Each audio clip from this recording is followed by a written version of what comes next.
اتنا تیز ہے کہ اس نے میری آنتوں کو اور میرے جگر کو زخمی کر دیا۔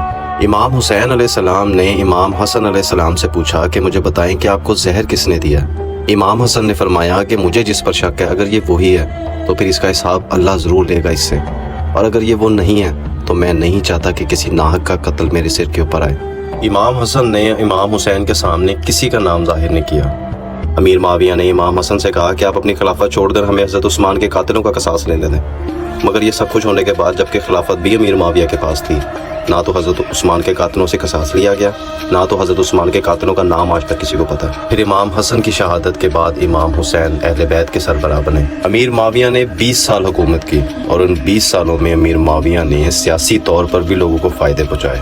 کئیوں سے تلوار کے زور پر یزید کے لیے بیعت لی گئی، اور کئیوں سے فائدے دے کر، سیاسی طور پر فائدے دے کر ان سے بیعت لی گئی، کیونکہ اس وقت پوری امت مسلمہ کے اوپر امیر معاویہ کی حکمرانی تھی۔ فوج ان کی تھی، حکومت ان کی تھی، فیصلے ان کے تھے۔ امیر معاویہ نے اپنی زندگی میں ہی اپنے بیٹے یزید کے لیے، خلافت کے لیے رستے آسان کرنے شروع کر دیے تھے پولیٹیکلی۔ اسلام کے اندر خلافت اسے کہا جاتا ہے جس کے اندر مل بیٹھ کر سب کی رائے کے ساتھ فیصلہ کیا جاتا ہے، پھر ایک خلیفہ نامزد کیا جاتا ہے۔ مگر یہاں پہ امیر معاویہ جو کہ اس وقت حاکم تھے، انہوں نے اپنے بیٹے کو اگلا نامزد کر دیا خلیفہ، جو کہ بادشاہت کی علامت تھی۔ نبی پاک صلی اللہ علیہ وآلہ وسلم کا قبیلہ تھا بنو ہاشم، جو کہ قریش سے تھے، اور ایسے ہی بنو امیہ قبیلہ تھا جو کہ قریش سے تھا۔ بنو امیہ اپنے وقت کا امیر قبیلہ تھا، یہ لوگ امیر لوگ تھے جن کے پاس مکہ کا ہولڈ ہوتا تھا۔ جب رسول اللہ نے بنو امیہ والوں کو اسلام کی دعوت دی تو انہوں نے حضور پاک صلی اللہ علیہ وآلہ وسلم سے جنگیں لڑی تھیں۔ یہ لوگ تب تک اسلام قبول نہ کر سکے تھے جب تک کہ فتح مکہ نہیں ہو گیا، جب تک کہ رسول اللہ نے مکہ کو فتح نہ کیا۔ ان سب نے فتح مکہ کے بعد اسلام قبول کیا تھا، جن میں ابو سفیان آتے ہیں، ابو سفیان کے بیٹے معاویہ آتے ہیں، معاویہ کے بیٹے یزید آتے ہیں، اور پھر جب امیر معاویہ کی وفات ہوئی تو اس کے بعد ان کے بیٹے یزید کو خلیفہ نامزد کر دیا گیا۔ بہرحال امام حسن کے ساتھ جو صلح کی گئی تھی اس کو امیر معاویہ نے مکمل طور پر توڑ دیا تھا، اور اس کے سب سے زیادہ کانفلکٹ تب پیدا ہوا جب یزید کو اگلا خلیفہ نامزد کیا گیا۔